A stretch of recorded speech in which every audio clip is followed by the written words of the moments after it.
Hello everyone, and I'm back with another video of physics short notes series. And I know it's been a while since I uploaded a video, but it will pay off now. So this is chapter 2, and सारे notes 4 page में सारे notes मतलब full chapter in 4 pages. जैसे अभी दिखाई देता हूँ आपको एक बार पहले जिस्ट में. जैसे ये page number 1, page number 2, page number 3 and page number 4. जिसमें है आधा तो मतलब आपको प्रैक्टिस करने हो तो ये सारे लिंक्स हैं. ये learn CBSE, learn Insta, Byju's, learn Cram, Jagran Josh. तो आप जैसे इन पे दबाएंगे तो ये अपने आप डायरेक्ट खुलेगा. यहाँ परमिशन मांग रहा है. So sorry, I am not connected to internet. तो ये डायरेक्ट जैसे आप देख सकते हो ये लिंक खोल देगा. सॉरी.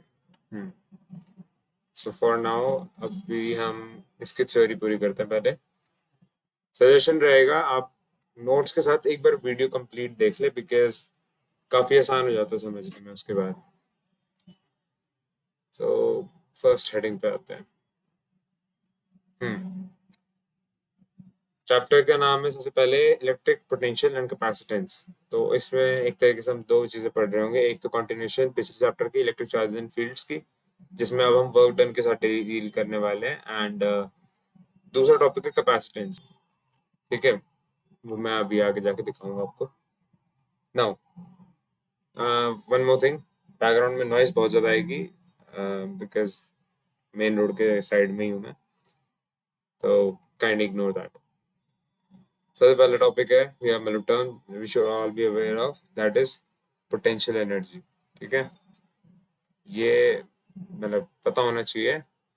ये जनरल है, ये डेफिनेशन मैंने जो डाली है जनरल है. This is work done by external body in taking a body from one point to another against a force like gravitational, electrostatic force is stored in form of potential energy. मतलब आप जो भी काम कर रहे हो किसी भी बॉडी को मूव करने में अगेंस्ट अ फोर्स. जैसे आपको अगर याद हो तो हमने 11th में और इवन 9th में हमने एक चीज़ पढ़ी थी. जैसे मान लो ये एक बॉडी है, ऑब्जेक्ट है, मतलब इसका मास है समवट लाइक m. और ये मान लो आपने एक ये ग्राउंड था. तो मेरा ग्राउंडेड हो गया होता है. ठीक है, ये मेरा ग्राउंड था. इससे मैंने h हाइट पे इसको रख दिया है. मतलब पहले इनिशियली ये यहाँ था और मैंने इसको यहाँ से h हाइट से डिस्प्लेस करा है. ओके, सेंटर ऑफ मास से लिया जाता है हमेशा, इग्नोर दिस. ठीक है, और मतलब ये है आपकी कंप्लीट हाइट. अब यहाँ से लेकर यहाँ तक आप लेके गए हो h हाइट से, तो आपने ऑलरेडी इस पे क्या फोर्स लगी हुई थी. एक तो mg लग रही थी. चलो अभी तो mg लेके चलो, नॉर्मल नॉर्मल का सिर्फ इनिशियल फेज में था. तो mg फोर्स लग रही थी, तो आपने हाइट से रेस करा उसे किसी एक सर्टेन हाइट से. तो आपको याद होगा कि हम इसकी पोटेंशियल एनर्जी को लिखते थे mgh. तो this is the potential energy. मतलब हमने ये भी तो कह सकते हैं ये हिस्सा आपका फोर्स है और ये आपकी डिस्प्लेसमेंट है. और ये क्या है, एफ डॉट एस. इसको हम ये नहीं कह सकते P is equals to work done delta P.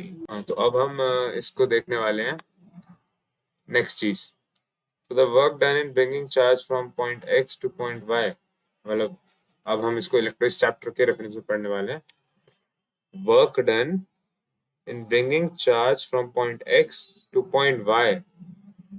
मतलब एक इनिशियल मतलब कोई इनिशियल पोजीशन थी हमारी ये पॉइंट एक्स, और फाइनल पोजीशन है हमारी point Y. In presence of an electric field is equal to the difference in potential energy at those 2 points. ठीक है, it is conservative, so it depends on only on initial and final position. और इससे related अब चलो आपको दिखाई देता हूँ. सबसे पहले वेट मिनट. जैसे अब हमारी इलेक्ट्रिक फील्ड है इस तरह, ठीक है, ये हमारी इलेक्ट्रिक फील्ड है and there are two charges. इसको अलग कलर से करते हैं। ठीक है, ये है आपका प्लस क्यू ले लेते हैं, जनरल अपना सही रहेगा। ठीक है, और ये पोजीशन है, इसको चलो अब बाद में हम इसको यहाँ रखेंगे। ठीक है, इसकी ये पोजीशन है एक्स, ये पोजीशन है वाई। तो अब हमने वर्क करा कुछ इसको यहाँ से, यानी ये गलत पोजीशन थी, इस पोजीशन से इस पोजीशन तक लाने में। तो ये वर्क डन है जो हमारा ये पोटेंशियल एनर्जी की फॉर्म में। पोटेंशियल एनर्जी, अब सीधा आप ये बात समझिए, पोटेंशियल एनर्जी आप मतलब कोई भी बॉडी होती है तो वो चाहती है उसकी पोटेंशियल एनर्जी लीस्ट हो। आपको पता है पोटेंशियल एनर्जी रिलेटिव होती है, लेकिन जिस भी पॉइंट के रेफरेंस में ले रहे हो, मतलब ग्रेविटेशन में जब आप कहते थे तो आप मान लो mgh ही लेके चल रहे थे। ये मान लो ये बॉडी है m। ठीक है, अब आपने ये देखा कभी, मतलब इसका सिंपल सा रीजन है, आप जैसे हाइट पे हो, बॉडी आपकी हाइट पे थी h, जब आप उसको इनिशियली यहाँ रखते हो इस पॉइंट पे, इसकी पोटेंशियल एनर्जी mgh। मान लो मेरा रेफरेंस पॉइंट, मैं चलो ये यहाँ से ले लेते हैं, तो ये है आपका, इसको मैं ले लेता हूँ कैपिटल एच, और इसको ले लेता हूँ, मैं एक काम करता हूँ, इसको हटाओ, ये है एच एंड इसको भी हटाओ, ये है कैपिटल एच। ठीक है, जब वो बॉडी यहाँ होती है तो उसमें इसकी पोटेंशियल एनर्जी mgh, इसकी पोटेंशियल एनर्जी है mgh। ठीक है, तो क्लियर, हमें पता लग रहा है mg कांस्टेंट है। पोटेंशियल एनर्जी डिपेंड किस पे कर रही है, एच एंड एच पे, एंड एच ये मतलब कैपिटल एंड स्मॉल एच में कौन सा बड़ा है, कैपिटल एच। बॉडी को आप यहाँ लाके सिर्फ छोड़ना, आपको मतलब फेंकना भी नहीं, सिर्फ छोड़ना है। वो क्यों नीचे जा रही है, सिंपल से रीजन है, अपनी लोएस्ट पोटेंशियल एनर्जी में जाना चाहती है, वो नहीं चाहती कि हाई पोटेंशियल एनर्जी हो उसके पास। वैसे तो आप लोगों को पता होगा नेगेटिव होते हैं, बट डजेंट मैटर, तो फिर भी हम ले लेते हैं कि रेफरेंस पॉइंट हमारे है, तो जनरली हम इन्फिनिटी लेते हैं, पर यहाँ हम ले लेते हैं कि मान लो ये था हमारा रेफरेंस पॉइंट, तो इसमें तो ये पॉजिटिव होंगे और ये मतलब दोनों पॉजिटिव होंगे, ये बड़ा होगा एंड ये छोटा होगा।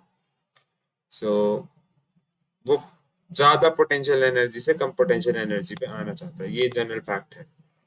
ठीक है, इसी वजह से आप हमेशा ये कहते हो कि किसी, सॉरी ये नेक्स्ट चैप्टर में या पता नहीं, हाँ मतलब अभी नहीं, बाद में करेंगे काम। ठीक है, अभी इसको हटाओ और इसको erase करो। ठीक है, अब सिंपल सी चीज थी, हमने इसको यहाँ से यहाँ लाया। आपको पता है कि प्लस क्यू को आप इलेक्ट्रिक फील्ड की डायरेक्शन में लेके जाओगे, वर्क डन आपका नेगेटिव होता है। मतलब आप सीधा ये मान लो, हमारी कुछ एजम्पशंस होती हैं जब हम पोटेंशियल एनर्जी निकाल रहे होते हैं।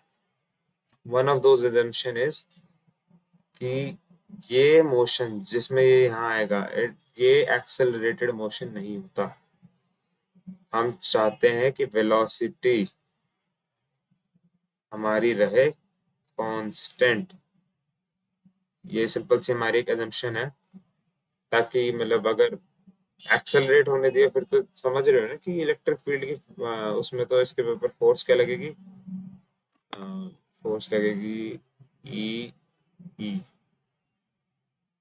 मतलब क्यू ई, सॉरी यहाँ तो क्यू लिया है मैंने, तो क्यू ई फोर्स। तो बहुत मतलब फोर्स, इतना ज्यादा फोर्स को भी आप देख सकते हो कि एम ए है।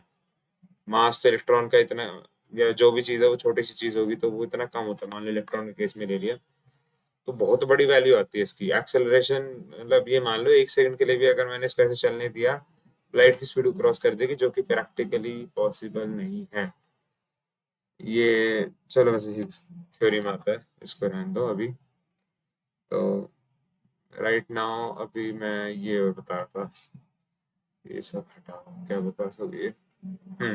तो ये हमारी सिंपल सी चीज है कि ये इस पोजीशन पे आ रहा है, वेलोसिटी हम मान के चलते हैं कांस्टेंट है, इलेक्ट्रिक फील्ड की डायरेक्शन में चलेगा तो फोर्स ऑलरेडी प्लस क्यू पे इसी साइड में लग रही है, फोर्स इसी डायरेक्शन में, तो मतलब हमें एक तरीके से वेलोसिटी मतलब फोर्स इस डायरेक्शन में है तो एक्सेलरेशन भी इस डायरेक्शन में होगी, उस एक्सेलरेशन को रोकने के लिए तो जब फोर्स इस डायरेक्शन में है तो हमारा वर्क डन, हमें वर्क इस डायरेक्शन में करना पड़ेगा, यानी अपोजिट।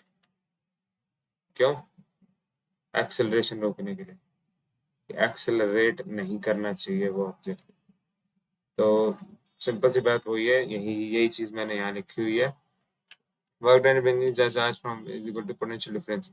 अच्छा सॉरी, ये भी बताना था, potential difference, work done is equal to potential energy at point y into potential y minus potential energy at point x।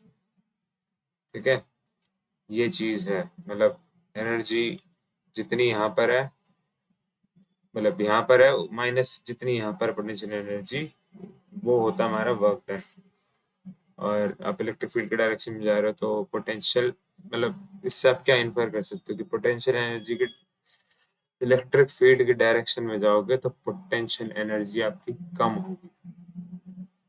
क्यों? क्योंकि ये वर्क यहाँ इस केस में जैसे हम देख रहे हैं वर्क डन हमारा नेगेटिव होगा, तो पोटेंशियल एनर्जी यहाँ पर कम होनी चाहिए एज कम्पेयर टू यहाँ, और ये फैक्ट है, हर जगह लगेगा, इसकी कोई दिक्कत नहीं है, ये याद रख लो, तुम्हें समझ में आ जानी चाहिए सिंपल सी बात कि ऑब्वियस सी बात है इलेक्ट्रिक फील्ड हो तो नेचुरली इधर भागेगा, हमें उसको भागने से रोकना है बस।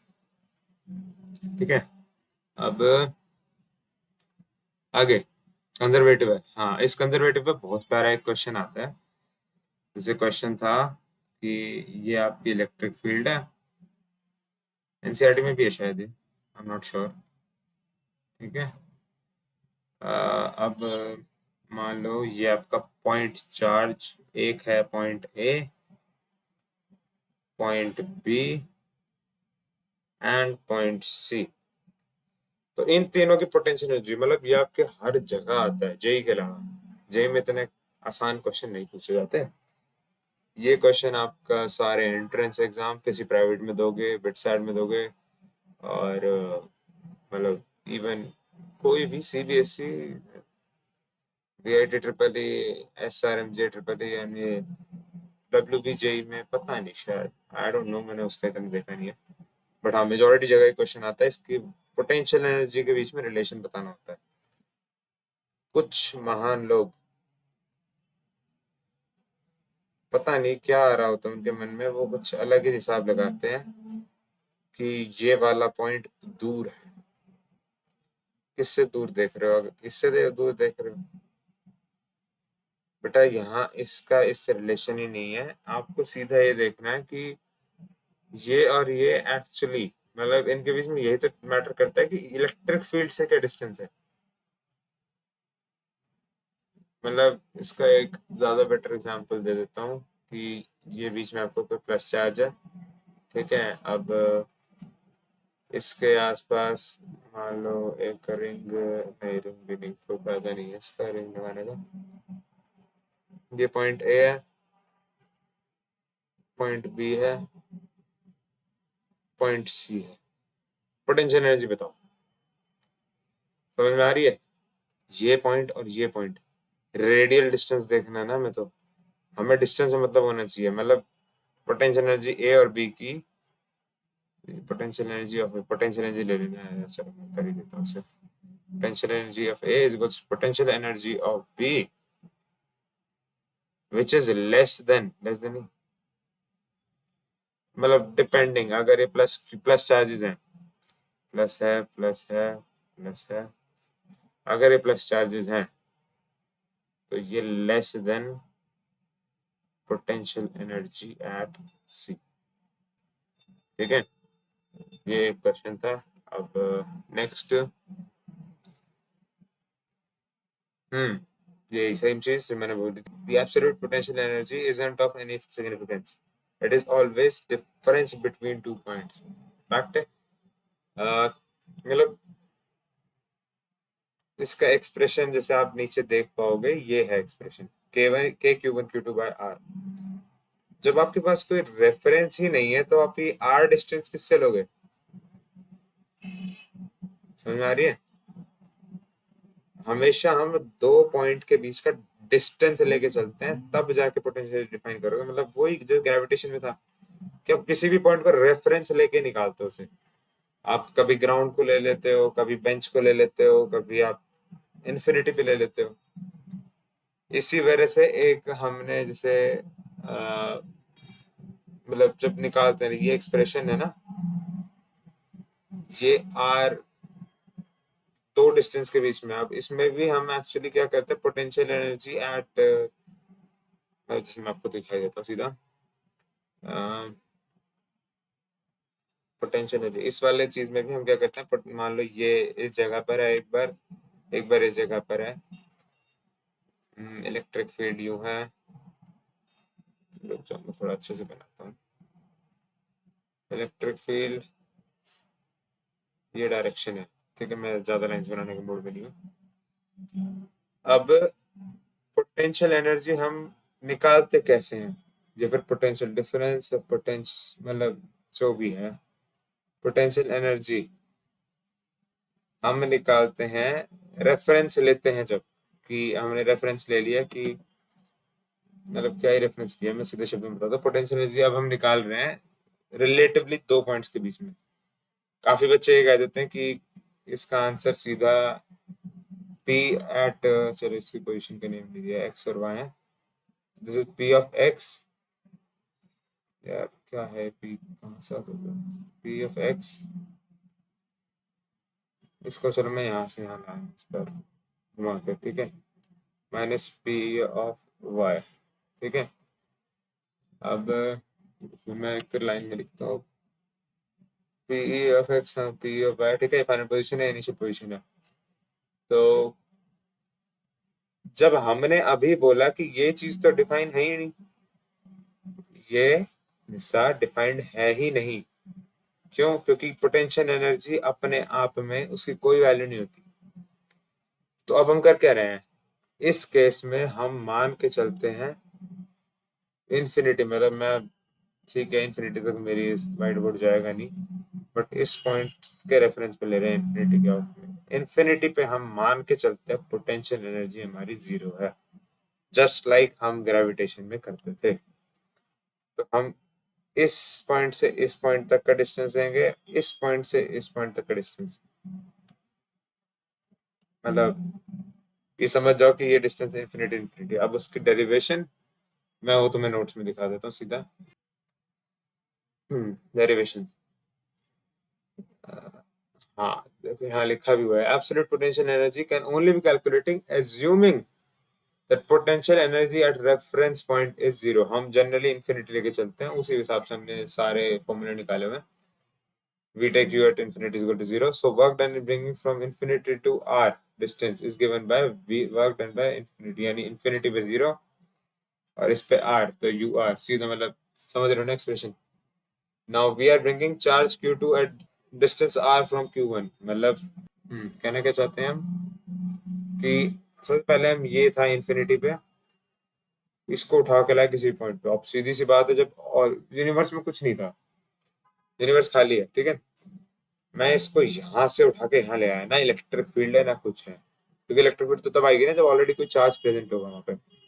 तो जब कुछ था ही नहीं, तो इसको तो मैं पूरी दुनिया में कहीं घुमाऊं, जब इस पर कोई फोर्स ही नहीं लग रही, तो वर्क डन भी क्या होगा, मेरा वर्क डन जीरो है। इसको लाने में तो मेरी मेहनत ही नहीं लगी, फर्स्ट चार्ज को लाने में कोई मेहनत नहीं। लेकिन जब मैं सेकंड चार्ज लेके आ रहा हूँ यहाँ पर, तो सेकंड चार्ज है मेरा, मान लो उसको भी इन्फिनिटी से उठा के लाता हूँ, ये है मेरा Q1, ठीक है, एंड इससे r डिस्टेंस पे लेके आता हूँ मैं Q2, ठीक है, इसको मैं ले आया। तो अब इतना तो हमें समझ में आ रही होगी कि इसके पास कुछ रेडियल, ये इलेक्ट्रिक फील्ड निकल रही होगी इससे, मान के चल रहा हूँ मैं, पॉजिटिव है, कन्वेंशन है मेरा ये, मेरा का सबका यही होता है।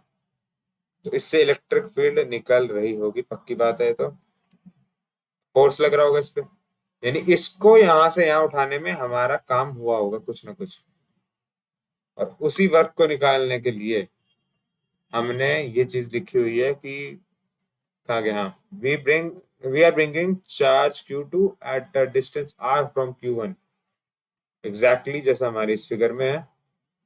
ठीक है। Also we bring charge from a point to another such that A is equal to 0। A मतलब एक्सेलरेशन, ये याद रखना, मतलब ये मैं भी खुद भी भूल जाता हूँ कई बार कि एक्सेलरेशन लिखा हुआ है मैंने। ये चीज एक्सेलरेशन है हमारी, ये चीज एक्सेलरेशन है हमारी। Therefore F external is equal to F electrostatic minus of F electrostatic। मतलब ये एक्सेलरेशन जीरो है तो मतलब नेट फोर्स एक बॉडी पे जीरो ही होनी चाहिए, वरना अगर नेट फोर्स कुछ भी होगी तो ma यानी मास इनटू एक्सेलरेशन, अगर ये टर्म पॉजिटिव है या नेगेटिव है तो आप सबको ये समझ में आ गई होगी कि आप एक्सेलरेट कर रहे हो उस मोशन को। मतलब इसी वजह से हमारा assumption था कि वो एक्सेलरेशन जीरो क्यों रखनी है, क्योंकि हमें फिर निकाल ही नहीं पाएंगे अगर एक्सेलरेशन दे दिया। निकालने का चलो हजार तरीके, लेकिन ये बेस्ट तरीका है निकालने का एज्यूम करके हमारे लेवल पे। तो मतलब नेगेटिव का भी समझ में आ गया होगा, इनको ऐड करेंगे जीरो हो जाएगा नेट। ठीक है। F net is equal to zero लिख भी दिया मैंने। ठीक है। So U R that is potential energy at point R is equal to work done to bring that charge from infinity to point R, that is equal to F external F dot D R. अब potential energy को हम इस तरह define कर सकते हैं, F dot D are मतलब जैसे अब कहोगे भैया ये क्यों हुआ, तो इसका रीजन मैं बताता हूँ तुम्हें। अभी हमने कहा कि जो हमारा वर्क डन हुआ है, ये हमारा सिस्टम है, चलो इसको इसी को रखता हूँ मैं छेड़छाड़ नहीं करूंगा। ठीक है। ये हमारा सिस्टम है। अब मैंने ये कहा कि work done is equals to potential energy, तो वर्क डन भी तो एफ डॉट डी आर होता है, डी एस डी आर जो भी है, तो इसको भी मैं लिख सकता हूँ F dot F external dot, sorry dot है ये, डॉट डी आर कह सकता हूँ, सिंपल सी चीज है। तो पीई हमारी हो सकती है। तो अब मैं इसको अच्छे से लिखता हूँ एक लाइन में। ठीक है ना, F external into D R. अब एफ एक्सटर्नल हमने ऊपर ही देखा था कि ये वो भी हो सकता है, मतलब ये पीई है हमारी is equal to integration of, तुम कहोगे इंटीग्रेशन क्यों, तो ये भी सिंपल सी चीज है, D W is equals to F dot D R. इसको इंटीग्रेट करोगे, वेट अ मिनट, ये अच्छे से बनाओ, ये है, इसको इंटीग्रेट करोगे तभी तो ये डब्ल्यू बनेगा और ये समथिंग समथिंग बनेगा, तो समझ जाओ। ठीक है। और ये डब्ल्यू बनेगा तभी तो उसको पी लिख सकते हो, तो इसीलिए हम इसको इंटीग्रली उठा के लिखते हैं सीधा। तो इंटीग्रल हमारा बना F external dot D are. ठीक है। अब इसको मैं लिख सकता हूँ minus of F electrostatic dot D R. इसको मैं आगे फर्दर लिख सकता हूँ, माइनस बाहर आ गया, रुको मैं अगर इसको अच्छे से लिख दूँ, माइनस एफ इलेक्ट्रोस्टैटिक, इलेक्ट्रो लिख रहा हूँ इसको, डॉट डी आर। इसको मैं आगे लिख रहा हूँ कि एफ मतलब इंटीग्रल ऑफ, सॉरी इसको छोड़ो, सीधा मैं ये लिखता हूँ PE equals to minus integral of क्या, K Q1 Q2 bye are square, ये तो पिछले चैप्टर में पढ़ा है, डॉट डी आर। तीनों कांस्टेंट है, ठीक है, बाहर ले आओ इनको, माइनस के Q1 Q2 बाय, सॉरी अभी बाय नहीं, 1/r² डी आर। इसका इंटीग्रल हम सबको ही पता है कि Q1 Q2 अपॉन आर। निकल गई पोटेंशियल एनर्जी। ठीक है, मेरी हैंडराइटिंग के लिए माफ करना भाई, बड़ी ज्यादा गंदी हो रही है आज। हम्म। अब सेम चीज यहाँ लिखी है, सेम बिल्कुल। ठीक है, तो इग्नोर करना हो करो, ये करना मत करो। System of charges, potential energy scalar है, इलेक्ट्रिक फील्ड वाला सांग ही नहीं है यहाँ पे। यहाँ सीधा मतलब मान लो अभी थोड़ा अलग लिखना पड़ेगा मुझे। ऐसे मान लो 10 चार्ज हैं, 3 4 5 6 7। मुझे पोटेंशियल एनर्जी निकालनी है सिस्टम की, क्या करूं? ये मेरी पोटेंशियल एनर्जी निकालनी है इस पॉइंट पे। ठीक है, ये मेरे चार्ज है Q plus Q minus Q, Q by two minus Q by two, मतलब ऐसे कुछ भी करते रहो। इस पॉइंट पे मुझे निकालने पोटेंशियल एनर्जी क्या होगी। इन दो को एक सिस्टम करो, फॉर्मूला लगाओ, एक आंसर आएगा। अब पोटेंशियल एनर्जी एट मान लो इस पॉइंट को एक्स है, potential energy at point X is equal to, सबसे पहले इससे कोई आंसर आएगा इसका, वो लिख देना। पोटेंशियल एनर्जी इस ग्रुप को मैं कह देता हूँ पहले, सॉरी काफी गंदा कर दिया। समथिंग कुछ आएगा इसका पोटेंशियल एनर्जी, फिर इसको ले लेना, फिर इसकी कुछ आएगी, इसको ले लेना, इनकी कुछ आएगी, सबको आपस में स्केलर तरीके से प्लस कर दो। इनमें कोई वेक्टर एंगल वगैरह कुछ नहीं देखना, सीधा ऐड करते जाओ, आंसर आ जाएगा। Potential energy of the system पूछ लिया तो उसके अंदर तुम्हें हर एक को लेना पड़ेगा, मतलब 10 चार्ज तो कोई शायद ही देगा तुम्हें, कुछ जगह पे दे दिया जाता है और वो सिंपल होते हैं। जैसे अब इसमें देखा जाएगा, पहले ये इनका मतलब जितने कॉम्बिनेशन बनते हैं, ये कितने हैं, 1 2 3 4 5 6 7 8। चलो इसको भी पोटेंशियल एनर्जी ऑफ सिस्टम निकालते हैं, वो पॉइंट पे नहीं निकालते। ठीक है, तो अब मैं इसको भी एक चार्ज मान लेता हूँ। 1 2 3 4 5 6 7 8, 8 पॉइंट है। कितने दो दो के कॉम्बिनेशन बनेंगे, that is 8c2, that is 8 into 7 upon. Bio वाला है कोई तो कॉम्बिनेशन निकालने का तरीका होता है 8c2, जिसमें आप निकालते हो अगर इस तरह प्रेजेंट करो, यानी आपके 8 पॉइंट्स थे और आपको उनमें से 2 ही सिलेक्ट करने हैं, तो आप सीधे लिखते हो जो ऊपर चीज लिखी है उसका फैक्टोरियल। फैक्टोरियल मतलब 8 इंटू 7 इंटू 6 इंटू ये करके इंटू वो 2 इंटू 1। ठीक है, इस तरह लिखते हैं हम इसको। ठीक है, 8 फैक्टोरियल और अपॉन में सी लिखा है ना यहाँ पे, सी मतलब कॉम्बिनेशंस। तो सबसे पहले तो 2 फैक्टोरियल जो नीचे लिखा है, और इसी के मल्टीप्लिकेशन में 8 माइनस 2 फैक्टोरियल यानी 6 फैक्टोरियल। ठीक है, अगर इनकेस कभी 8p2 हो, मैं तुम्हारे लिए काम का हो जाएगा, थोड़ा मैथ्स का ये बहुत जगह काम आ जाता है, बहुत जगह फिजिक्स में बहुत ज्यादा।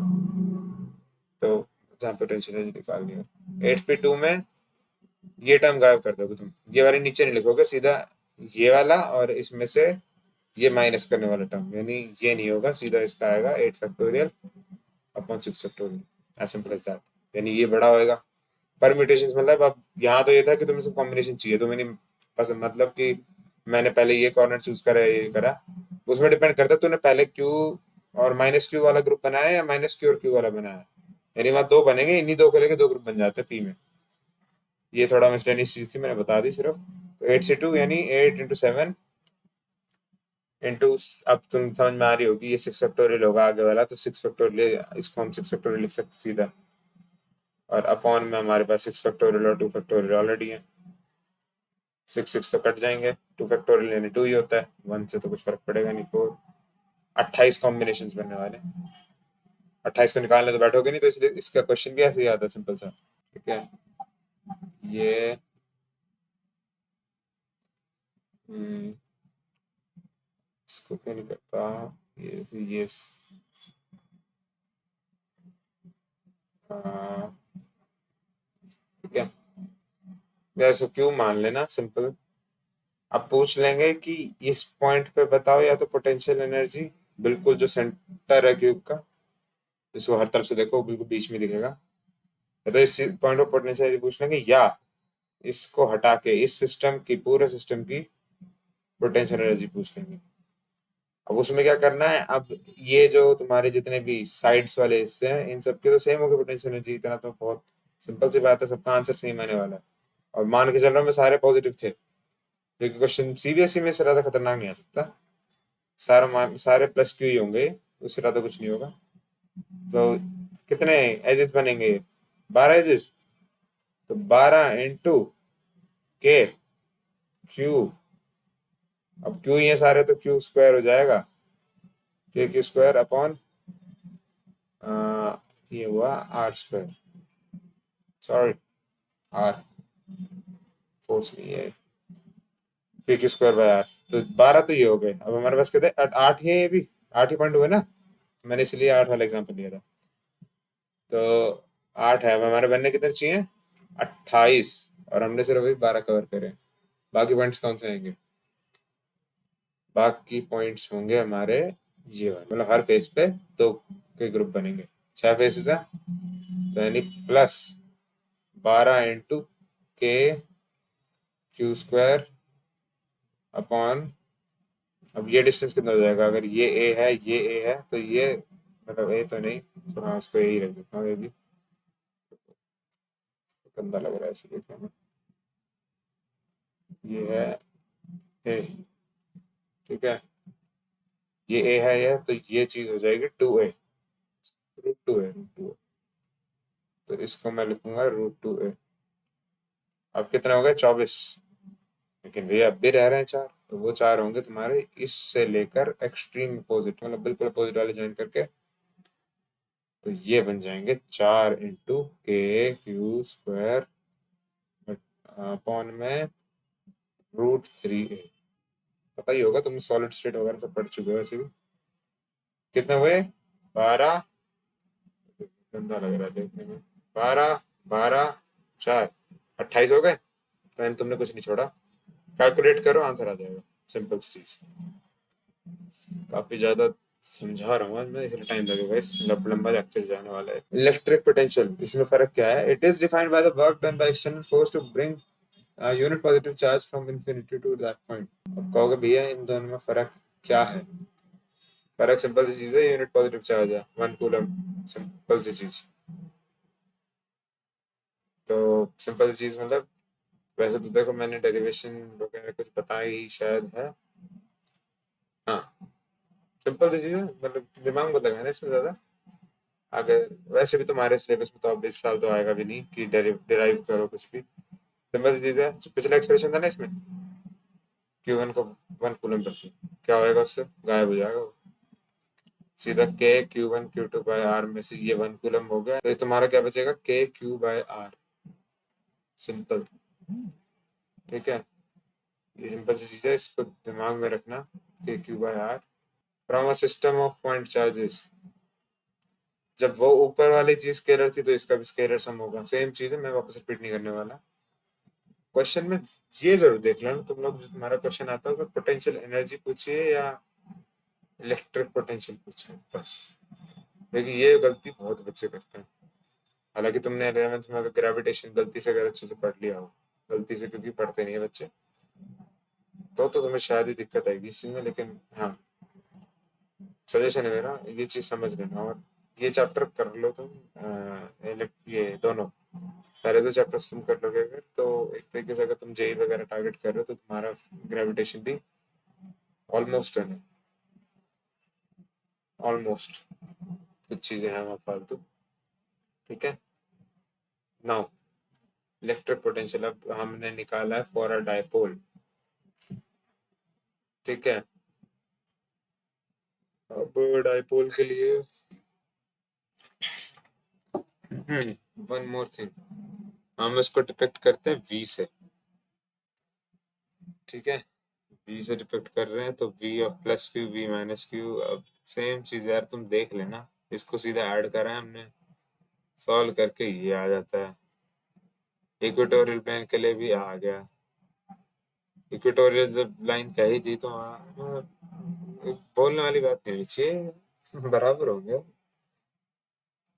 बराबर मतलब। उसमें तुम इलेक्ट्रोस्टैट्स में देखते थे, तो इलेक्ट्रोस्टैट नहीं, इलेक्ट्रिक चार्जेस एंड फील्ड्स वाले में, तो वहाँ तो वेक्टर सम था, तो ये आती थी वैल्यू, याद है। लेकिन यहाँ तो तुम्हारे कंपोनेंट बराबर है और तुम्हें स्केलर एडिशन करना है, सीधा आंसर ही 0 आएगा, सिंपल एज दैट। ठीक है। नेक्स्ट चीज, मतलब ये तुम देख लेना आर्बिट्री पॉइंट में ये आएगा, इसको ही सॉल्व कर लेना बेटर रहेगा। बुक में बहुत गंदा वो दे रखा है एक्सप्रेशन, मतलब डेरिवेशन ज्यादा गंदी है। Next, electric field and electrostatic potential gradient. Potential gradient है dy by dx, यानी change in potential energy per unit length. वो तो तुम्हें एक्सप्रेशन देख के पता लग रहा है, डी मतलब से छोटा सा होता है, यूनिट सेम रहेगी दोनों की, ठीक है। And relation between potential gradient and electric field is equals to minus dv by dx, यानी माइनस ऑफ पोटेंशियल ग्रेडियंट, सीधे शब्दों में। इससे तुम ये भी लिख सकते हो, dv इज इक्वल्स टू, अगर देखो एक minute, dv is equal to, मतलब इसमें तुम ये भी लिख सकते हो dv is equals to e dot dx minus e dot dx। Clear होगा तुम्हें क्यों लिख सकते हैं, इसी को क्रॉस मल्टीप्लाई करा और माइनस लगा दिया उस साइड। बहुत जगह यूज करेंगे, dv is equals to e dot dr minus e dot dr, ये याद रखना बिल्कुल, ठीक है। Since there is a negative sign, it implies the direction is opposite to each other। मतलब पोटेंशियल, वही बात जो मेरे साथ में कहती, पोटेंशियल जिस तरफ कम हो रहा है यानी इलेक्ट्रिक फील्ड उस तरफ जा रही थी, इलेक्ट्रिक फील्ड की तरफ जाओगे तो हमारा पोटेंशियल डाउन जाएगा। क्लियर है यार, कंजर्वेशन ऑफ एनर्जी, सिंपल सी बात है। Electric field is generated from higher potential to lower potential, समझ रहे हो, हायर से लोअर की तरफ जा रही है, जब लोअर की तरफ जा रही है तो यानी लोअर की तरफ तुम खड़ोगे तुम्हारा पोटेंशियल कम है। बहुत ही सिंपल सी बात है समझने के लिए, समझने लायक भी नहीं है इतनी, रटना मत बेटे इसमें, बहुत आसान से टॉपिक है। Equipotential surface, surface on which all the points have equal electric potential for a point charge. यार ये भी अब समझाने लगा तो भाई चलो ठीक है, पॉइंट चार्ज के लिए तो एक स्फीयर, क्लियर होगा तुम्हें कि सबका हमें देखना क्या है, इक्विपोटेंशियल के लिए डिपेंड किस पे करता है। अब दिखाता हूँ, सॉरी, इक्विपोटेंशियल है, मान लो ये मेरे पास एक चार्ज है, हेलो, ये मेरे पास एक चार्ज है, रेस्क्यू, डिपेंड मेरा करता है कि मैं, डिपेंड किस पे करता है potential, v is equals to K Q bar, simple सी चीज है, के तुम्हारा कांस्टेंट है, तो कांस्टेंट हमें पता ही है, ये भी तुम्हारा कांस्टेंट है, डिपेंड किस पे, आर पे, तो क्या होना चाहिए, अगर v सबके लिए बराबर है तो आर भी सबके लिए बराबर होना चाहिए। इससे सारा डिस्टेंस, मतलब एक स्फीयर बनेगा इसके आसपास, यहाँ तो तुम्हें सर्कल दिख रहा है लेकिन स्फीयर होगा ना, 3D में लेके जाओगे तो सिंपल चीज है। ऐसे तुम अगर लाइन चार्ज के लिए लेके जाओगे जिसकी डेंसिटी सिग्मा है, फर्क नहीं पड़ता सिग्मा क्या है, लेकिन उसमें भी क्या है, इंडिविजुअली तुम लोगे तो तुम्हारा आंसर बनेगा ऐसा, एक मिनट, तो तुम्हारा आंसर बनेगा ये, ऐसे एक सिलेंडर बन जाएगा। यार मेरी थोड़ा ड्राइंग बुक खराब हो गई है, डिजिटल पेन की आदत नहीं है एक्चुअली। तो ये तुम्हारा लाइन चार्ज है, ये वाली, प्लस प्लस प्लस प्लस नीचे तक जाएगा, ठीक है। यहाँ भी तुम्हारा ये एक तरीके से मैं डिस्टेंस ही बराबर रख रहा हूँ, ये इनफाइनाइट होता है, सिलेंडर भी इनफाइनाइट होता है, वायर भी इनफाइनाइट होती है, वरना तो ये थोड़ी शेप इसकी ना वो हो जाती है, ये थोड़ा डोम सा बनता है और ये इतना बढ़िया वो नहीं बनता सिलेंडर इसमें। तो ये इनफाइनाइट के लिए देखना है, लाइन चार्ज, लाइन चार्ज मतलब वो ये लाइन खुद इनफाइनाइट होती है फॉर अ प्लेन चार्ज, ठीक है। तो प्लेन चार्ज के लिए देखना है तुम्हें, तो प्लेन चार्ज इसको भी हम इनफाइनाइट ही मानेंगे, ठीक है। ये प्लेन, काश काश इतना आसानी से मुझसे बन रहा होता है। तो अब ये तुम्हारा प्लेन है, इसी के पास दूसरा प्लेन जो इसके जस्ट पैरेलल हो, यार थोड़ा अनसिमेट्रिक है लेकिन यही जिनमें डिस्टेंस है वो लगभग हर पॉइंट के बीच में डिस्टेंस बराबर हो। इसी की तरह तुम इसके पैरेलल कितने ही प्लेन ले लो, सब इक्विपोटेंशियल प्लेन्स होंगे, वो आपस में इक्विपोटेंशियल नहीं होंगे लेकिन वो एक प्लेन इक्विपोटेंशियल होगा, उस पॉइंट मतलब उस प्लेन पे जितने पॉइंट होंगे सबका पोटेंशियल सेम होगा और इनफाइनाइट है, ये याद रखना, सिंपल सी चीज है, ठीक है।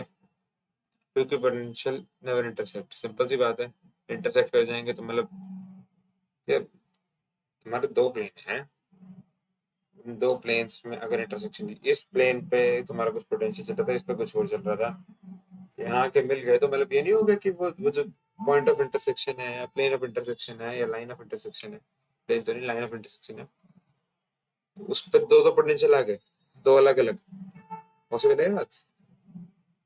ठीक है, सिंपल सी बात है, यही चीज हमारे हमने इलेक्ट्रिक फील्ड में भी करी थी कि एक ही पॉइंट पे हमारी दो दो वैल्यू आएंगी, तो खुद अपने आप को वो कॉन्ट्राडिक्ट करने वाली बात होगी, बेवकूफ्ता नहीं है। ठीक है, यूनिफॉर्म इलेक्ट्रिक फील्ड में जब डाइपोल रख दिया, ओह ये डायग्राम समझ में आ रहा होगा, बहुत मेहनत लगी थी इसे बनाने में।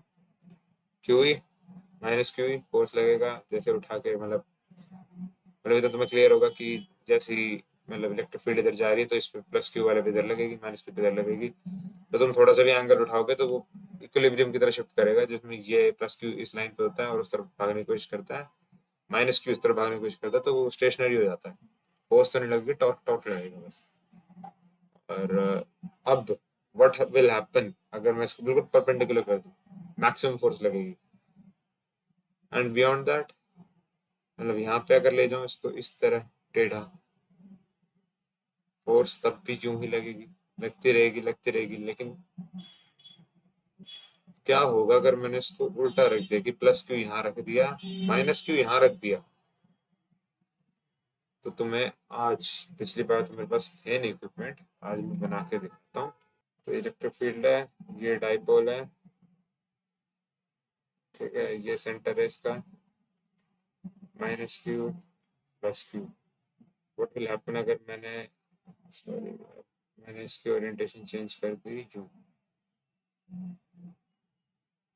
Sorry sorry sorry sorry, minus Q and plus Q, ठीक है, इलेक्ट्रिक फील्ड है, माइनस क्यू पे फोर्स लगेगी इधर की तरफ, इस पे लगेगी इधर और बराबर लगेगी, क्यों, क्यू ई तो कांस्टेंट है हमारा, ई तो चेंज हो नहीं रहा कि डिस्टेंस से चेंज हो रहा, अभी तक तो नहीं हो रहा एटलीस्ट,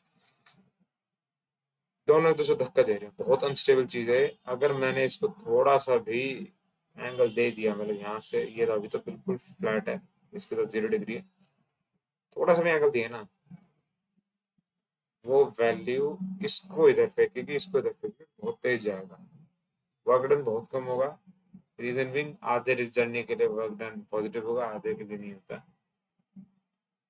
बाकी तुम अभी डेरिवेशन देख लो यहीं पे, you theta tau D theta F dot D S, वही अपना, अरे सिंपल है, हर जगह वही फॉर्मूला लगा, एफ डॉट डी एस। अब टॉर्क की बात चल रही है तो फोर्स तुम्हारी होगी टॉर्क, डिस्टेंस होगा तुम्हारा D theta, P sine theta D theta, P बाहर आ गया, साइन थीटा डी थीटा बचता, cos थीटा मैंने कर, ठीक है, इंटीग्रेशन होगी, सिंपल सी चीज है। Lesser is the potential, more is the stability, यहाँ पे मेंशन कर दिया मैंने ताकि तुम लोग ये ना कहो लेक्चर में बता दें नोट्स में नहीं डालो, ठीक है। Conductors, electric field inside a conductor is always zero, ठीक है, क्यों, सिंपल सी चीज है, सिंपल तो नहीं, मैंने समझाना पड़ेगा, हम हमेशा मान के चलते हैं कि अब इसमें इलेक्ट्रिक फील्ड की जब बात चल रही है हमारी, तो हमारे जो कंडक्टर होते हैं ना,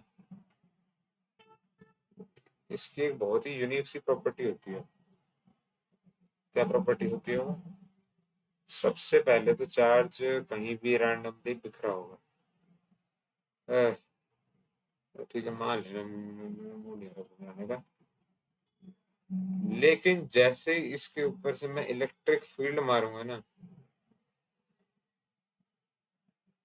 तो इलेक्ट्रिक फील्ड में पॉजिटिव चार्ज पे तो राइट की तरफ लगेगी, मान लो एक एटम है उसमें पॉजिटिव चार्ज की तरफ है, कोई मॉलिक्यूल है, पॉजिटिव चार्ज जो होगा उसका, उसके ऊपर फोर्स लगेगी इस डायरेक्शन में, ठीक है, तो क्या होगा, प्लस चार्ज इधर आ जाएगा, नेगेटिव यानी तरह इलेक्ट्रॉन्स पर फोर्स लगेगी यू, यही चीज हो जाती है पूरे सिस्टम में, ठीक है,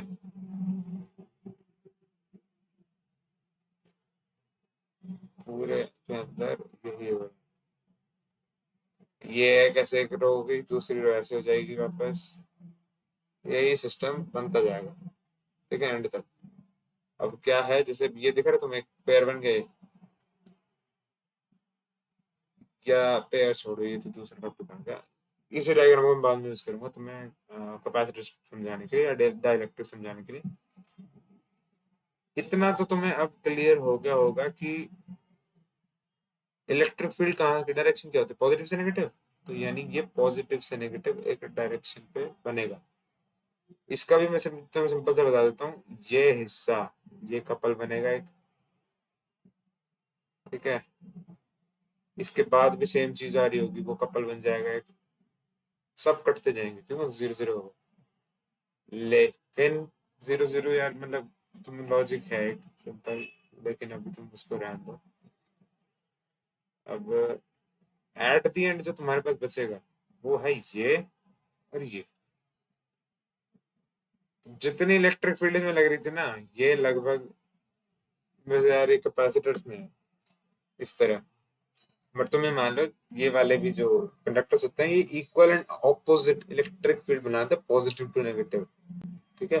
पॉजिटिव टू नेगेटिव, ये अपनी खुद की इंटरनल बना देते हैं, या इंड्यूस्ड बोल सकते हो इसको तुम। इंड्यूस्ड है इलेक्ट्रिक फील्ड, ये एक्सटर्नल है, ठीक है। ये इंड्यूस्ड है, ये एक्सटर्नल है।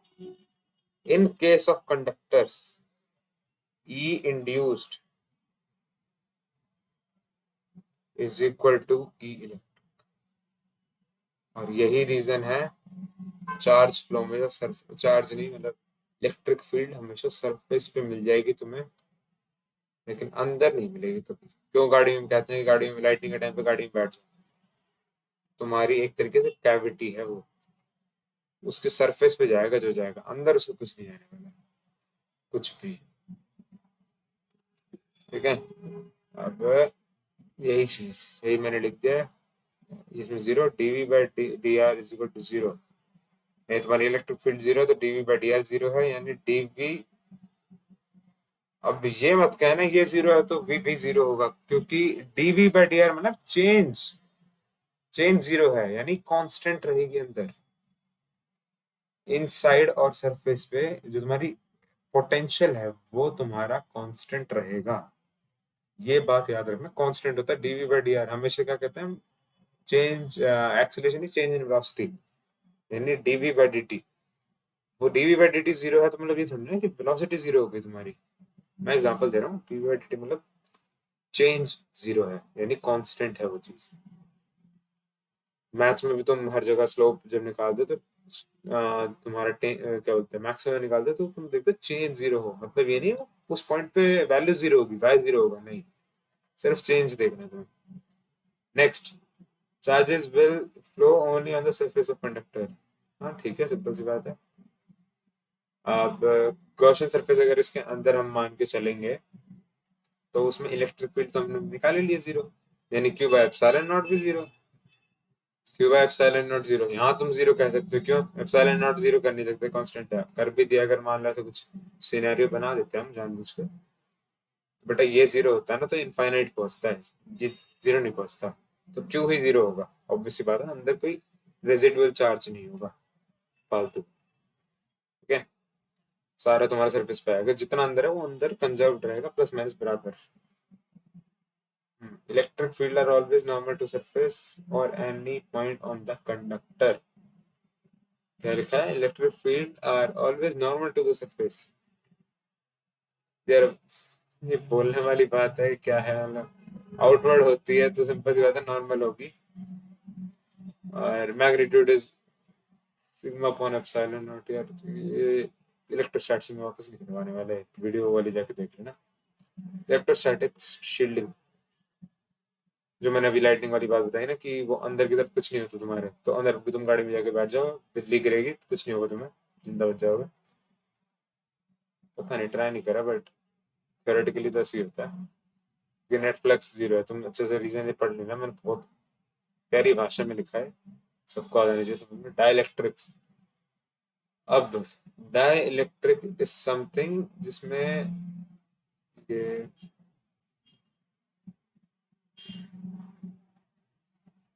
यही चीज नॉट इक्वल टू हो जाती है।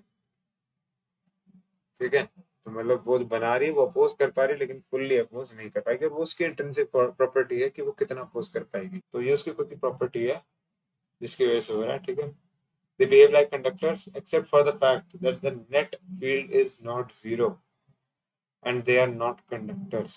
वो कंडक्ट नहीं करते इलेक्ट्रिसिटी, लेकिन वो अंदर ही अंदर उनमें इतनी क्षमता तो होती है कि वो तुम्हें मतलब जो पॉजिटिव और नेगेटिव हिस्से हैं वो सेपरेशन बना के इलेक्ट्रिक फील्ड कुछ बना पाए। और ई इंड्यूस्ड कम है, मैंने क्लियर लिखा हुआ है ये।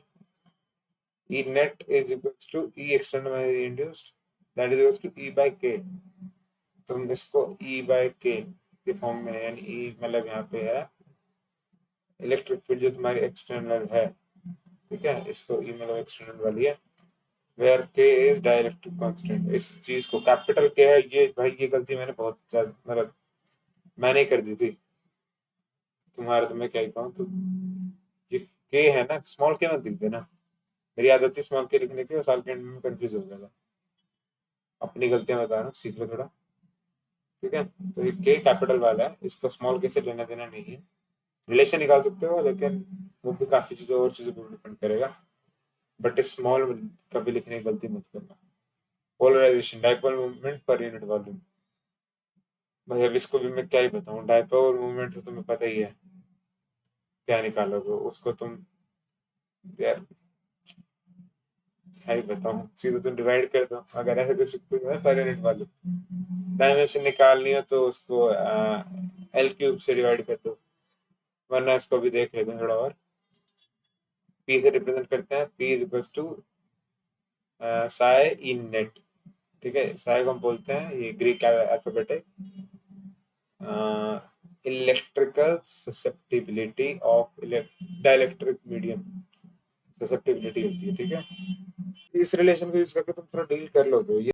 Break down of dielectric. ठीक है, अगर मतलब ये तुम्हें पता है कि बहुत स्ट्राइटली बाउंड होते हैं इलेक्ट्रॉन अपने एटम से डाइलेक्ट्रिक में, क्योंकि कंडक्ट तो कर नहीं रहे, नहीं जाने तो नहीं देता, वो इतना सेपरेशन नहीं बनाते। कंडक्टर सेपरेशन इतना ज्यादा खतरनाक बना देते हैं कि वो इक्वल एंड अपोजिट वो बना दे। सेपरेशन तो बहुत ज्यादा होता है प्रोटॉन और इलेक्ट्रॉन में, तो बना देते हैं, इनमें नहीं बना पाते, ये हमें पता है।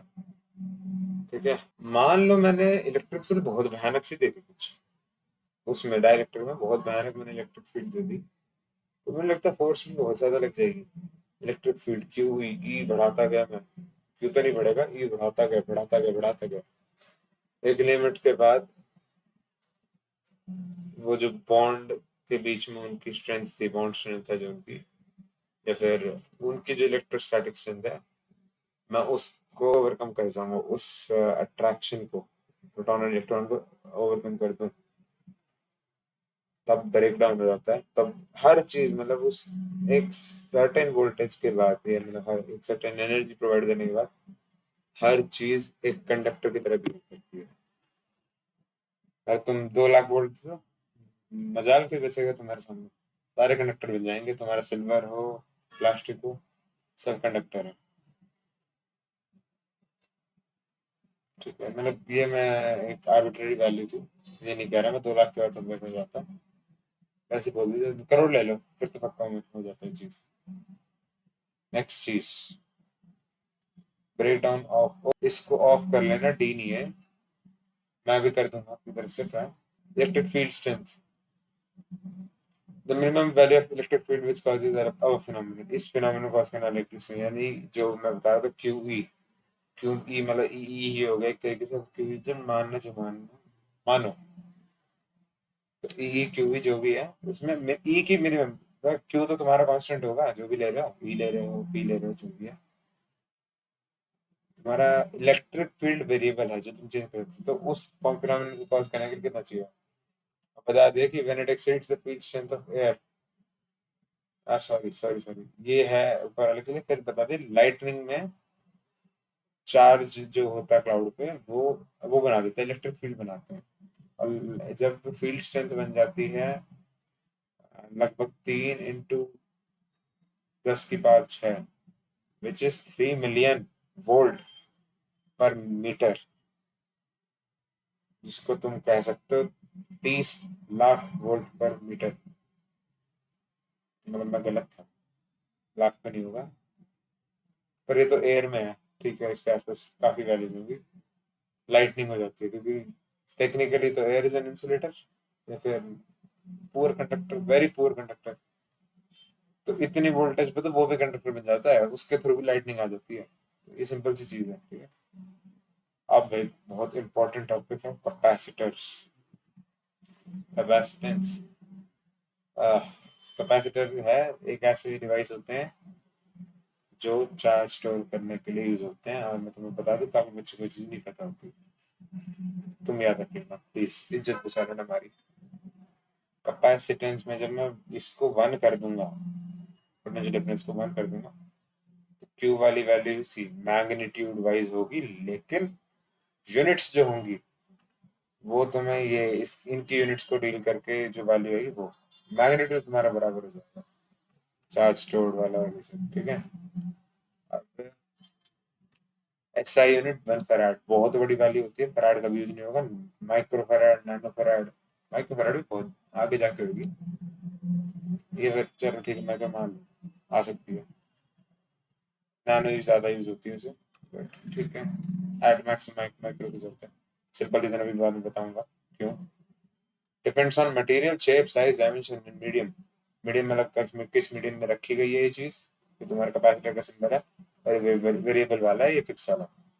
ये तो यार होगा, समझ में आया गया होगा, ट्वेल्थ में आ चुके तुम। ये वेरिएबल वाली कोई भी चीज के लिए होता है। तो इसके अंदर तुम्हारा जो फिक्स वैल्यू होती है, फिक्स वैल्यू वाला डिपेंड करता है तो दोनों में, बल्कि किस मीडियम में रखा है, इसके बीच में कौन सा मीडियम है। किस मीडियम में रखा है तो मतलब बीच वाला ही वैसे मेन होता है कि बीच वाले में क्या रखा है तुम्हारा, कौन सा मीडियम है। इनके बीच में डिस्टेंस कितना है, यानी डायमेंशन वाली बात। इनकी शेप क्या है, स्फेरिकल, स्फेरिकल मतलब ये वाला भी होता है और ये वाला भी होता है। तो डिपेंड करता है सबसे पहले मटेरियल, बहुत चीजें हैं, मतलब सेम चीज, हर चीज पे डिपेंड कर रहा होता है। शेप पे, साइज मतलब ये प्लेट का साइज कितना है, प्लेट के बीच में डिस्टेंस कितना है, ठीक है। Usually seen in terms of 10 to the power minus 9 nano, because 1 farad is almost impossible under usual condition. Derivations भी दे दिया है, आइसोलेटेड वाले का v is equals to k q by r। कैसे पता लगा, ये भी ऊपर पड़ा था। c is equals to q by v, value put करी, सब पुट के 4 pi epsilon naught r। Spherical वाले में जे निकाल देना, मतलब ये आंसर आता है R 4 pi epsilon naught, same वाला R1 R2 अपन R1 माइनस R2, ठीक है। और ये हमने कैसे निकाला, इसको सॉल्व कर दिया हमने, ठीक है। वही है, इसमें डेरिवेशन करनी हो तो हमेशा c equals to Q by V रखना। v की वैल्यू हमने ऊपर से, हमने जो टॉपिक पढ़े हैं उसमें से आ जाएगी, इसीलिए हमने इन दोनों को एक सेम चैप्टर बनाया हुआ है। हमने मतलब हमारे एजुकेशन सिस्टम में सेम चैप्टर बनाया हुआ है, और वो v उठा के रख देना, इसमें आंसर आ जाता है। पैलेट प्लेट कैपेसिटर्स, इसमें होता है डिस्टेंस बहुत कम, एजम्पशन है हमारी बहुत कम डिस्टेंस होगा। अब बहुत कम मतलब 3 mm भी रख सकते हो, हाँ, लेकिन गिवन दैट ये साइज बहुत बड़ा हो, इसका प्लेट का साइज इसके सामने बहुत बड़ा होना चाहिए, ये तुम याद रखना बस। The inner surface have equal and opposite charge, okay sir, पे चार्ज बराबर होगा। और वो देख भी लेंगे कैसे, मतलब सिंपल फैक्ट है यार, वो इंड्यूस कर देता सामने वाले में इसमें करंट। क्योंकि तुम्हें नहीं लगता जब ये सर्किट में यहाँ ब्रेक कर रहा है, यानी हवा है ये तो, करंटली हम जैसे हवा ले रहे हैं, सर्किट तो इसमें तोड़ दिया अलग। तो ये सर्किट में यहाँ चार्ज कैसे बन रहा है, तो ये सीधी सी बात है कि इंड्यूस कर रहा है कुछ। वो ये है कि यहाँ से मतलब यहाँ से चार्ज उठ के पॉजिटिव वाले से यहाँ चल जाता है। बहुत तरीके कहने के, क्योंकि हमने पोटेंशियल डिफरेंस दिया है तो। बट हाँ, चार्ज अंदर की साइड बराबर बनेगा और एक अपोजिट बनेगा, ये याद रखना। सरफेस चार्ज डेंसिटी होती है क्यू, यानी पूरी प्लेट पे क्यू डिवाइड बाय, भाई इतनी सिंपल सी चीजें मत करना, दिमाग खराब मेरा। डी डिस्टेंस, वो मैंने लिखा नहीं, कोई नहीं, तुम समझदार हो। where E is same as infinite plane, ठीक है। इलेक्ट्रिक फील्ड जो बनेगी वो इनफाइनाइट प्लेन वाली ही बनेगी, वो होती है sigma upon two epsilon not. यही तुम्हारे पॉजिटिव में, यही तुम्हारे नेगेटिव में। नेगेटिव वाले में सिर्फ ये सिग्मा जब तुम्हारा नेगेटिव हो गया ना, मतलब सेम सिग्मा इसमें पॉजिटिव था इसमें नेगेटिव हो गया, तो यहाँ भी नेगेटिव हो जाएगी वैल्यू। ई नेट क्या बनेगा, E plus Q minus E of minus Q, इस दोनों ऐड हो जाएंगे, प्लस प्लस माइनस। ओके, ये मर्ज हो गए, समझ जाओ यार, तुम लोग समझदार हो। तो sigma upon epsilon naught v is equal to minus E D, बोलोगे क्यों? अब तक तो हमने पढ़ा था dv is equal to E dot D R, तो यहाँ ये अचानक से ऐसा जादू क्यों हुआ कि वो डी आर वाला सिस्टम, यानी हमने एक छोटे से लेंथ के बजाय पूरे इसमें कंसिडर कर लिया। सिंपल सी चीज है, कहीं तो मैं दिख रहा है ये जो तुम्हारी इलेक्ट्रिक फील्ड है डिपेंड कर रही है आर पे? नहीं, जब कर ही नहीं रही तो तुम, यानी चेंज हो ही नहीं रही, वो अंदर की तरफ कांस्टेंट है। तुम हटा दो डी वाले, वो छोटे छोटे चेंज वाले सिस्टम में हटा दो, सबको एक ही लिख दो, या हर जगह लिख देना sigma D upon epsilon not. ये कैसे हुआ, इसको भी लिख दिया मैंने बस, ठीक है। और ये भाई इसमें माइनस आएगा, keep a note of it, ठीक है। और Q D upon epsilon not, हाँ ये सिंपल सी चीज है।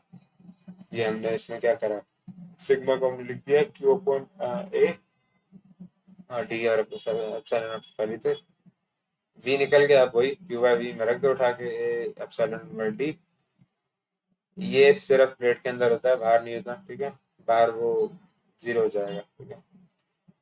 कैपेसिटर अगर ऑलरेडी चार्ज हो तो क्या करना है, तो भाई इसका सिंपल सी चीज है, add the charges, plus three ये होगा फोर, इनका सम है, फिर उसका एवरेज निकालो।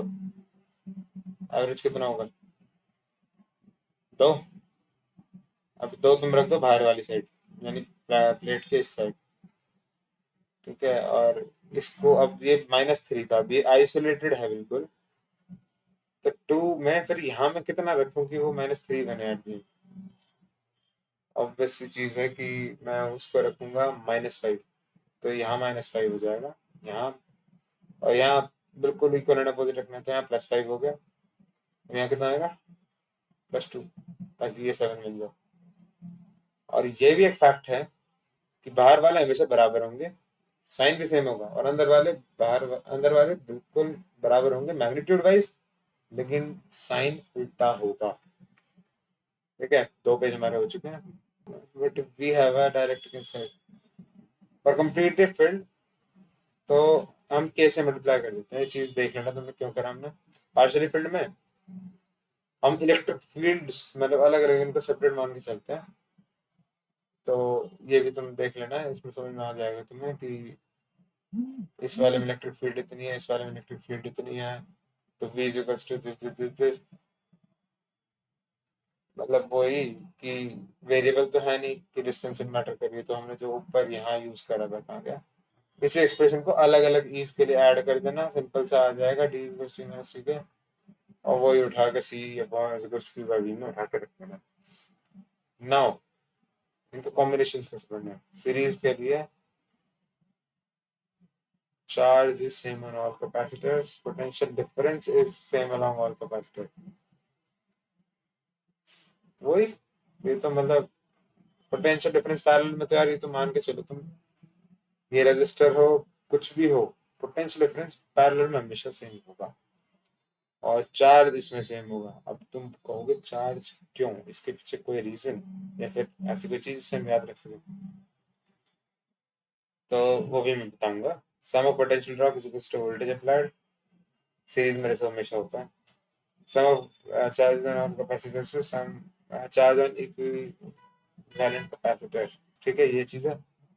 और for equivalent C equals to ऐसे, ये इसमें सीरीज, ये कैपेसिटर है जो रजिस्टर को उल्टा है, यहाँ रजिस्टर वाला फॉर्मूला लिखता है पैरेलल रजिस्टर्स वाला, और यहाँ इसमें सीरीज वाले लगते हैं, ठीक है। ये टाइम के साथ आदत पड़ जाएगी, ठीक है। बाकी मैं तुम्हें ये दिखाता हूँ कि क्यों charge is same on all the capacitors, charge same on all the capacitors, ठीक है।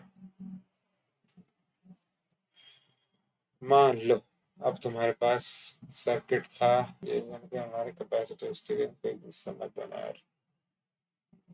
अब इसमें टेक्निकली देखा जाए तो ये में प्लस, मतलब ये प्लस वाली साइड है, ये माइनस वाली साइड है, वोल्टेज भी है, तो ये नेगेटिव है, नहीं करंट तो यूं जा रहा है, इलेक्ट्रॉन यूं जा रहा है, सीधी बात है। मान लो ये मतलब करंट यूं जा रहा है, इलेक्ट्रॉन कैसे जाएंगे यूं, यानी क्या कौन सी साइड जाएगी, नेगेटिव। ये चीज सामने वाले में इंड्यूस कर देगी पॉजिटिव, इक्वल एंड अपोजिट, ऊपर पढ़ा हमने। लेकिन तुम्हें दिख भी रहा होगा कि ये छोटी सी ब्रांच दिख रही है तुम्हें, कैसे दिखा तुम्हें, ये काफी लाइट है, ठीक है, आइसोलेटेड है, ये भी आइसोलेटेड है और ये भी आइसोलेटेड है, क्योंकि इनमें कनेक्शन नहीं होता।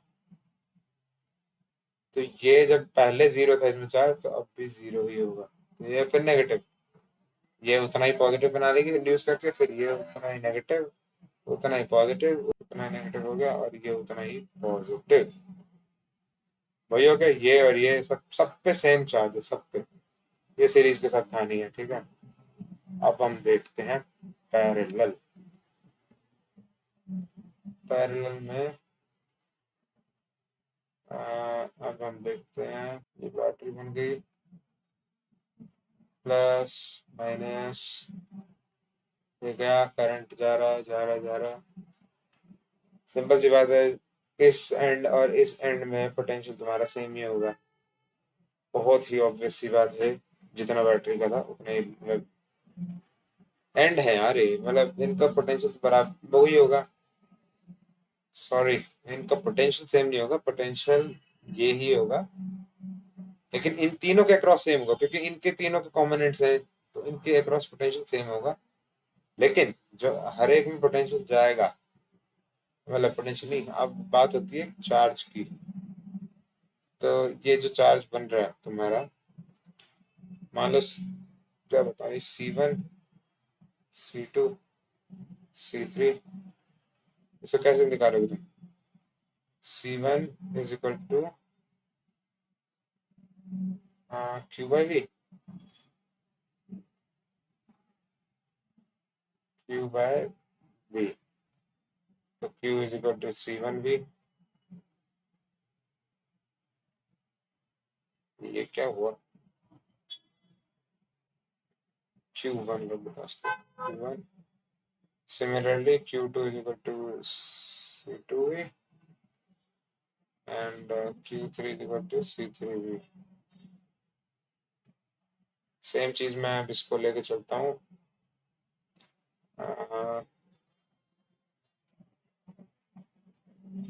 एक इसका इक्विवेलेंट जो मैं बनाऊंगा, तो इस इक्विवेलेंट पर भी कोई चार्ज होगा, Q इक्विवेलेंट, और V तो V ही रहेगा, तो यहाँ से मेरा V क्या आ रहा है, Q1, यहाँ V है, तो C equivalent equals to Q equivalent upon V, और हमें पता है इनमें से C, मतलब इसको V को सबको नीचे ले जाओ, C1 plus C2 plus C3, ये क्या है, सम है, समूह है ना ये, इक्विवेलेंट वाले की, मतलब यही चीज होगी। तो तुम ये लिख सकते हो कि Q1 upon V plus Q2 upon V plus Q3 upon V is equal to कितना बैठा है ये तो मतलब हमने इसको लिख दिया, तो Q equivalent upon V, V तो कट गया, दिस विल बी इसका सम। ये सिंपल चीज है, इस साल तुम्हारे सिलेबस में नहीं है, तो मैं डेरिवेशन इसमें नहीं डाली है, इसको तुम डायरेक्ट ही याद कर सकते हो, ठीक है। इनके अगर तुम्हें चाहिए हो तो मुझे बता देना, मैं एक वीडियो बना दूंगा, ठीक है। एक शॉर्ट्स डाल दूंगा, उसके अंदर तुम्हें डायरेक्ट इसका मेथड सिखा दूंगा। शॉर्ट्स मतलब 5 मिनट की वीडियो होगी। शॉर्ट्स यूट्यूब शॉर्ट्स यूज नहीं करूँगा मैं, 1 मिनट में नहीं होगा ये काम। ना इनके जो more than one direct slabs, उसको तोड़ दो। मतलब जो सिस्टम है उसको मान के चलो कि दो अलग अलग हैं डायरेक्ट्रिक slab. We can deal with such a system by treating the dielectric each dielectric circuit capacitor to simplify the circuit and use the across. However, there are certain key points to keep in mind while making simulation. I'll discuss in the video. Okay, video. एक चीज होती है कि मतलब आपको लग रहा हो आसान सी चीज है कोई, बट काफी जगह जेई वगैरह में खेल जाते हैं ऐसे टॉपिक्स के साथ। सबसे पहले सिंपल सा दिखाता हूँ। ये आपका है, आपको एक दिया हुआ था, थोड़ा ज़्यादा बड़ा बना दिया, लीव इट। ठीक है, अब इसमें मैंने एक डाइलेक्ट्रिक डाल दिया यहाँ, एक डाइलेक्ट्रिक डाल दिया यहाँ। ठीक है, ये तो डाइलेक्ट्रिक को मैं ऐसे जिगजैग दे रहा हूँ। ठीक है, और डाइलेक्ट्रिक, इसके डाइलेक्ट्रिक की वैल्यू तो तुम्हें पता ही है कि मैंने बता दी थी। इसको स्मॉल के मत लिखना, कैपिटल के लिखना। इसका फर्क क्या आता है कि A by epsilon naught upon D. ठीक है, सिंपल चीज़ है। इस क्वेश्चन को डील कैसे करना है, सिंपल से काम करो, तोड़ दो, इस एरिया को तोड़ दो, क्योंकि हम इसको तो नेग्लिजिबल मानते हैं कि इसका रेजिस्टेंस है, तो कोई फर्क भी नहीं पड़ता। तो हमने एक तरीके से एक मेटल का ये सरफेस और एक मेटल की वायर, एक मेटल का एक और सरफेस, जो कि जिनका हम रेजिस्टेंस तो मानते ही नहीं है कि इन पे रेजिस्टेंस है इनका कुछ, तो वो सर्किट में टेक्निकली कोई चेंज नहीं आने वाला। और ये हुआ ये सॉल्व। इसको तुम ले लो ये वाला, इसको तुम ये ले लो, क्या हुआ, सीरीज वाला है, सॉल्व कर दो, as simple as that. Parallel में भी सेम चीज, मतलब अगर मान लो तुम्हें ये दिया हुआ है, ये था, उसमें एक, मतलब ये 3 चीजें हैं, एक में ये दे रखा है, एक में ये वाला दे रखा है कुछ ये वाला, मतलब मैं दिखा रहा हूँ, डिपिक्शन है, अलग अलग है। इसको तुम मान लो, हाँ चलो ठीक है, इसको तुम मान लो, एक तो तुम्हारा ये है और एक है तुम्हारा ये।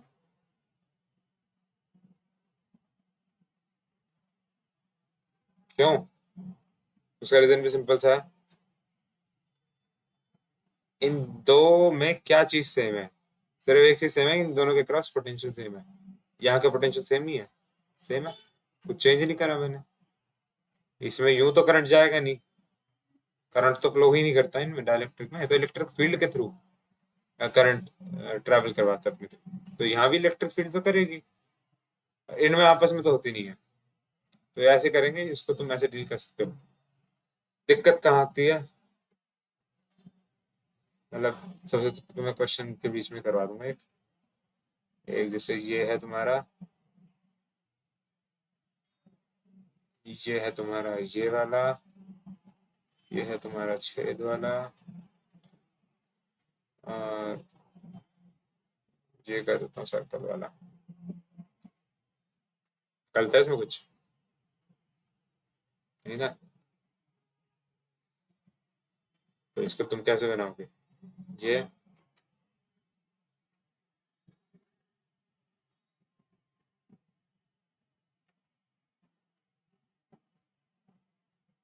मतलब ये थोड़ा इसको संभाल लेना, और इसको सर्कल वाला मतलब डील कर लेना इसका से। दिक्कत आएगी सबसे बड़ी तुम्हारे पास, कुछ क्वेश्चंस ऐसे बना देते हैं लोग जिनमें जैसे तुम अगर इसको तोड़ोगे, ये कुछ बच्चे ऐसे मजेदार होते हैं कि मतलब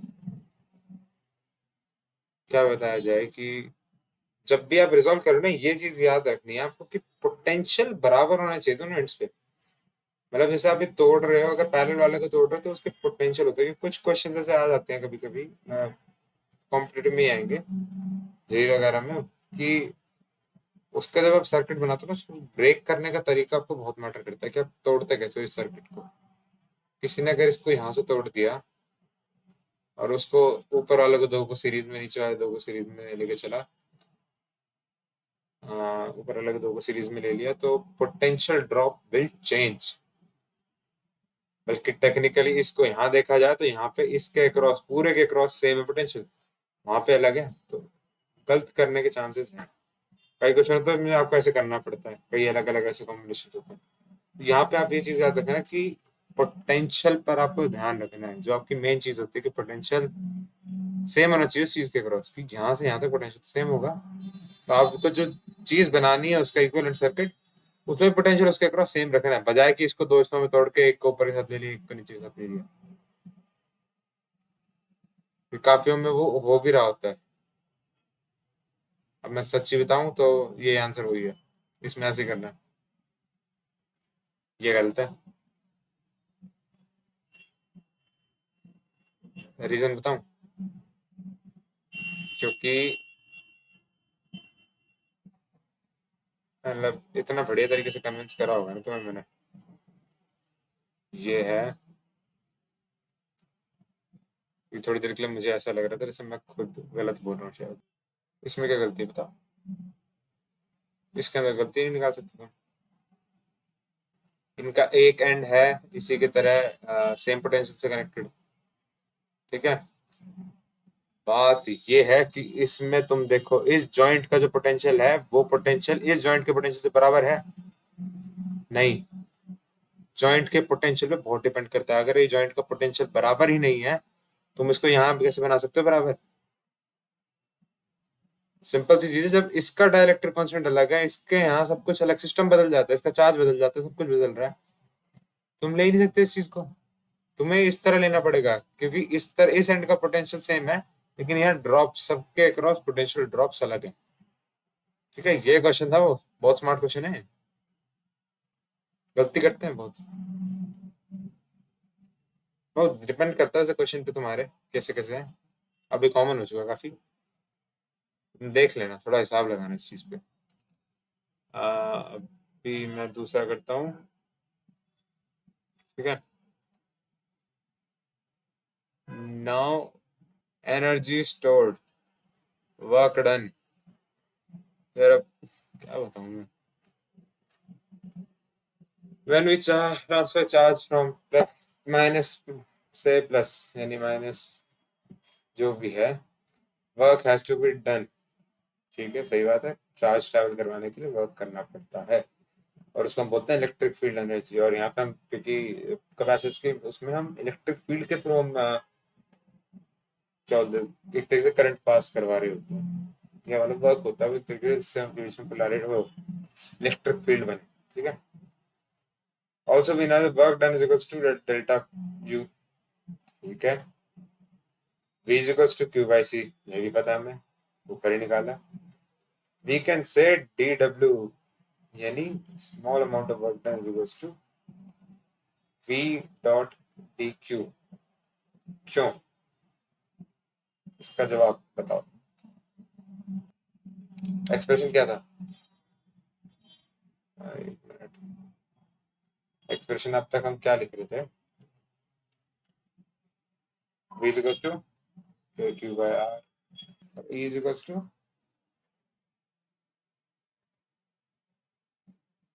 KQ1 Q2 by R। समझ में आ रहा है क्या फर्क है दोनों में? सिर्फ एक एक्स्ट्रा क्यू का चार्ज का, और वो ये हमने जो वहां लिखा है इसमें वर्क डन को तो हमने इलेक्ट्रिक फील्ड के फॉर्म में गया था कि इलेक्ट्रिक फील्ड एनर्जी के फॉर्म में जा रहा था, वर्क को हम इलेक्ट्रिक फील्ड से लिख ही दिया, तो इसको हमने लिख दिया क्यू बाई सी, यानी आपका पोटेंशियल इनटू आपका डी क्यू। यानी एक छोटे से चार्ज को आप उठा के रख रहे हो, तो उसमें वर्क भी वो छोटा वाला ही होगा, इसलिए डी क्यू। ठीक है, इस सिंपल सी चीज थोड़ा याद रखना है। अब इस पे इंटीग्रेशन करनी है, वो मैं नहीं बताऊंगा, इसमें क्यू स्क्वायर बाय टू सी आ जाएगा। कभी क्यू को चेंज कर देना तुम सी बाय सी बी में, कभी सी को चेंज कर देना, मतलब उठा उठा के कुछ भी रखते रहना, ये 3 तुम्हारे फॉर्म्स आ जाएंगे। Now we have energy density. Energy density in a parallel plate capacitor. यार एनर्जी यहाँ से कल की डेंसिटी निकालनी है यार, मतलब क्या ही बताऊँ, वॉल्यूम है। वॉल्यूम क्या लिखोगे तुम, उस प्लेट का एरिया इंटू उनके बीच का डिस्टेंस यानी एडी। एनर्जी अपॉन में इसको तुम क्या करोगे, तुम एनर्जी तो ये होगी यू अपॉन एडी, अब स्मॉल यू, मतलब सिंपल सी चीज़ है, इसको ऊपर वाले को उठा के पढ़ लेना एक बार, इसको ज़्यादा दिक्कत नहीं है। Common potential of parallel arrangement, मतलब जब हम पैरेलल अरेंजमेंट करते हैं तो एक जिसमें बैटरी नहीं होगी, एक चार्ज होगा एक अनचार्ज होगा, ऐसा कुछ होता है, और उनको अरेंज करके जो आपको कुछ बनता है जिसमें इक्विलिब्रियम पोजीशन जिसको कहोगे आप, तो उसमें क्या रिलेशंस होते हैं, ये आपका होता है कॉमन पोटेंशियल। और लॉस ऑफ एनर्जी निकालने के लिए तुम सीधा मतलब यूज कर लेना C1 V1 ऐसे करके, इसको सब्स्टिट्यूट करोगे, सब मिला के ये सब बन जाता है। और ये हम यहाँ से निकाला सब कुछ, ये देख लेना क्लियरली मेंशन्ड है। चार्ज स्फीयर को अगर हम वायर से कनेक्ट करें तो क्या होगा। काफी बच्चों को लगता है कि बड़ा वाला ये है या फिर इस पे चार्ज ज्यादा था स्फीयर, तो इसमें छोटे वाले में भेजेगा। नहीं, ये याद रखना, हमेशा हाईयर पोटेंशियल से लोअर पोटेंशियल पे जाता है। तुम्हें पोटेंशियल निकालना है, यानी पोटेंशियल वाला जो फॉर्मूला निकाला था ना पर ये स्फीयर का, वो यूज करके तुम निकालोगे कि एक्चुअली पोटेंशियल किसका ज्यादा है, कि यहाँ से यहाँ जाएगा या यहाँ से। और जब चार्ज फ्लो ना कर रहा हो तो ये तुम्हारी कंडीशन होगी Q1/R1 Q2/R2। सिंपल सी चीज है, क्योंकि चार्ज का तो मतलब क्या ही बताऊं यार, सिंपल चीज है। और कॉमन पोटेंशियल अटेंड, ये निकालने की खुद कोशिश करना थोड़ी। डेरिवेशन, या तुम पिछले चैप्टर को पढ़ चुके हो तो तुम्हें इसमें कोई दिक्कत नहीं आएगी, क्लियर है। दिक्कत आए कमेंट सेक्शन में मुझे बोल देना। और काफियों को दिक्कत आई, मैं इसके लिए तो शॉर्ट्स डाल दूंगा, ये 1 मिनट का ही होगी हर एक डेरिवेशन में, 2 शॉर्ट्स डाल दूंगा, you can see it from there. एक और चीज, हाँ ये तुम्हारा लर्न CBSE वगैरह का ये मैं दे दिया है, इनमें से 5-7 भी कर लो, बहुत है, बहुत ज्यादा। ठीक है, असर्शन रीजनिंग क्या करना, स्टडी अड्डा पे जाके कर लेना। Not a paid video, again I am repeating, ये मुझे जो मिले मैंने इस पे टेलीग्राम पे भी शेयर करे हुए हैं बच्चों के, मतलब जो ऑलरेडी उस ग्रुप में है उन सबको पता है इस बारे में। इस पे दबाओगे ये नहीं खुलता, जैसे मान लो मैं यहाँ दबा रहा हूँ इसको, एंड ऑलमोस्ट फॉरगॉट, जनरली नहीं खुलता है। अगर ऐसे डायरेक्ट दबाओगे तो तुम्हें गूगल पे अगर ना खुले तो फिर तुम्हें गूगल में जहाँ ना खुले किसी और ब्राउजर में इसको कॉपी पेस्ट मार के देखना, नहीं या फिर टेलीग्राम ऐप खोलना और @साइंस वाले 501 ये लिख देना, मतलब अपने आप को या किसी अपने दोस्त को भेजना, एंड उस पर दबा के क्लिक कर देना, वो अपने आप उसको आपको रिडायरेक्ट कर देगा, लगा के जाना है। ठीक है, and complete video is available at, मतलब ये तुम्हारी पूरी प्लेलिस्ट है। ठीक है, इसके अंदर तुम ढूंढ लेना, मतलब एक एक वीडियो या दो वीडियो ये तो हो गया तुम्हारे हर चैप्टर के लिए। बुक खरीदने के लिए अमेजन, मतलब ये मैं हर साल चेंज करूंगा जब भी कोई नया एडिशन आता है। ये है थोड़ा सब्जेक्टिव यार, तुम मतलब पढ़ लो तो बेटर रहेगा, क्योंकि जो तुम्हारे बुक वन है ना उसमें सब्जेक्टिव टॉपिक ज्यादा थे, पता नहीं किस हिसाब से इन्होंने बुक वन को इस बार सेमेस्टर 1 में MCQs में इंक्लूड कर दिया।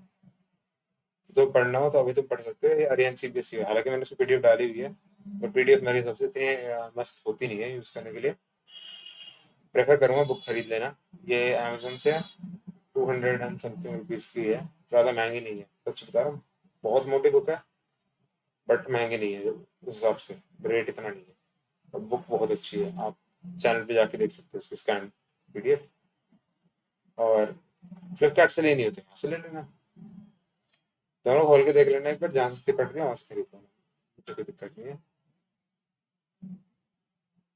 कुछ नहीं। और ये है कांटेक्ट करने के लिए, अगर आपको हमसे कुछ डाउट्स वगैरह क्वेरीज वगैरह पूछनी है तो टेलीग्राम पे एक अपडेट ग्रुप है हमारा, जिसमें सिर्फ अपडेट्स आते हैं। जैसे ये टेलीग्राम पे हमारा एक अपडेट ग्रुप है जिसमें अपडेट्स आते हैं, कोई भी नई वीडियो आ रही होगी या कुछ भी मेरे को पूछना होगा मैं पूछ लेता हूँ कभी कभी।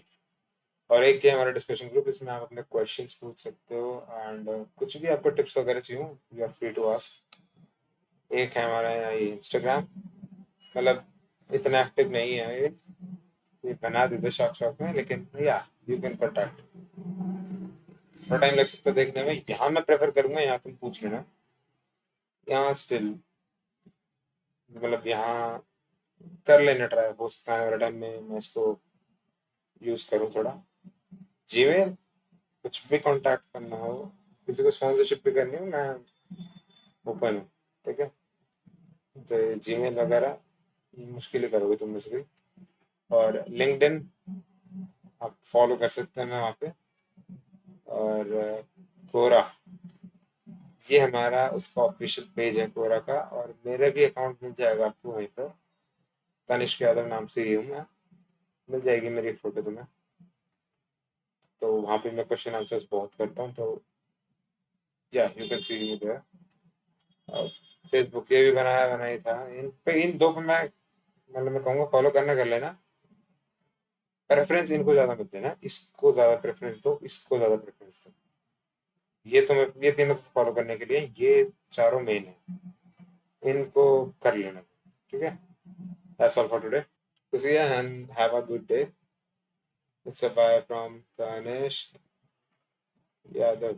ठीक है, कहीं भी अगर मेरे को किसी प्लेटफॉर्म पे ढूंढना है, मेरे दो यूजर नेम है। हाँ, दो ही है।